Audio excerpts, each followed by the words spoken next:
السلام عليكم ورحمة الله وبركاته. يا صباح الفل على عيونكم. النهاردة هنعمل مع بعض هريسة الشطة بطريقة بسيطة جدا وسهلة.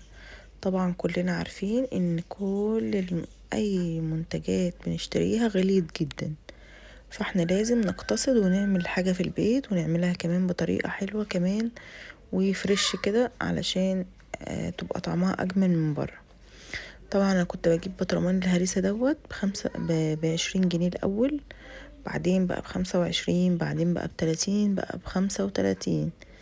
رايحين فين؟ والله ما احنا عارفين. بصوا بقى، انا جبت نص كيلو بس من الفلفل الاحمر، طلع لي كل الكمية دي.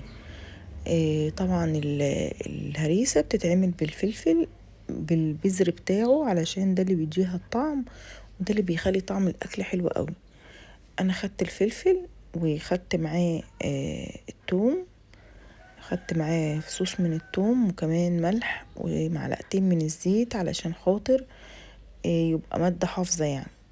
وابتديت بقى كده اعبيه ببطرمانات علشان استخدمه. البطرمان اللي انا هستخدمه هعبيه بطرمان ازاز، اللي انا مش هستخدمه دلوقتي بعبيه في علبة بلاستيك او كيس بلاستيك وبدخله الفريزر، علشان ما ينفعش ادخل الازاز الفريزر. وبسيبه بقى مع نفسه كده وبغطيه، وطبعا عليه الزيت بتاعه. طريقة سهلة جدا وبسيطة.